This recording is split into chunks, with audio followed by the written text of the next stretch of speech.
Hey, it's Evan, and I just want to let you know that if you have a DSLR of any kind, that you can start taking pictures just like the ones that you're seeing on this page right now. You do not need an expensive camera to take pictures like this. You just need a basic DSLR, and here's why.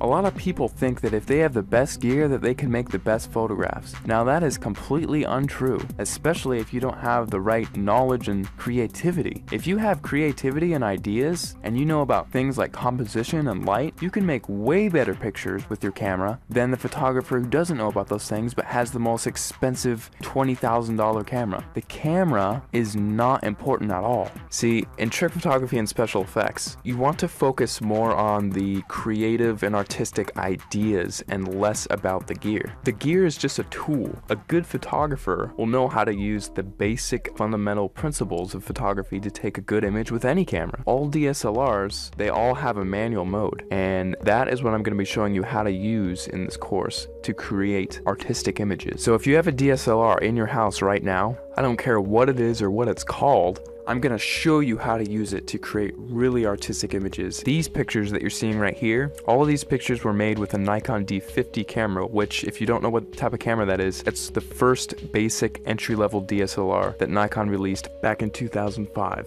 Now, because they don't make this camera anymore, you can actually get this one used for $230 on eBay. That's what I found recently. Or you could get a newer camera and it would still have it be the most basic entry-level model and still be able to take cool pictures just like what you're seeing right here. In fact, let me show you a little trick that you can use with any camera right off the bat. See the little thing that says shutter speed? If you raise that number to make it longer, whenever you take a picture now, your camera will be on for several seconds taking a picture for that amount of time. Now this is really cool because what you can do is take a light and then move it around the frame, and you can actually record light trails with that. And people, if you've heard of this technique before, it's called light painting, but most people think that, oh, I just wave a flashlight around and then it's done. Well, actually, it's a whole art form in and of itself, because there are dozens of different types of lights that you can use in light painting, and all of them have a specific use. And you have to know how to move the lights in certain ways in order to create certain shapes and things like that. And that is the type of stuff that I'm going to be showing you inside the course. And now if you also have Photoshop, you can get really creative.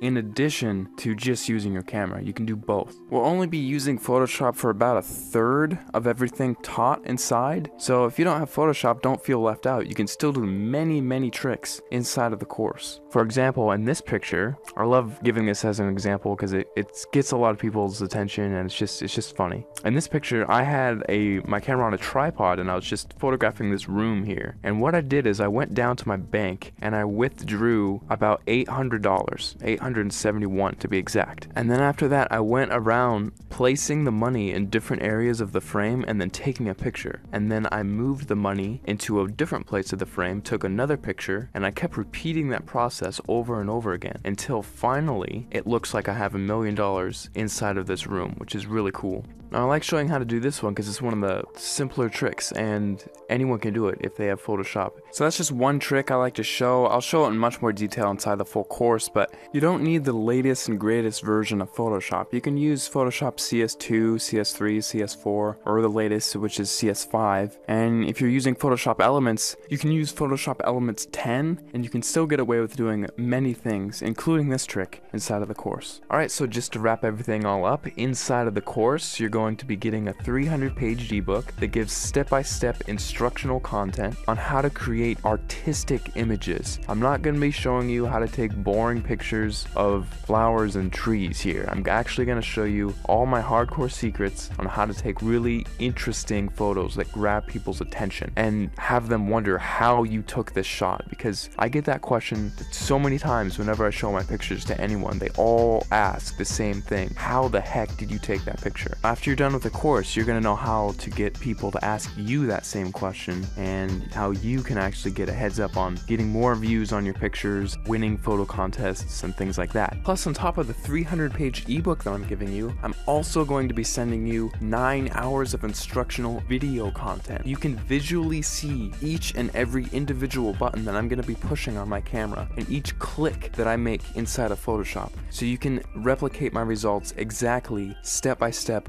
without any confusion. You're gonna be seeing everything that I do behind the scenes. It'll be like literally spending the weekend with me, having me show you all the cool things I know about photography in a weekend. That's what this is.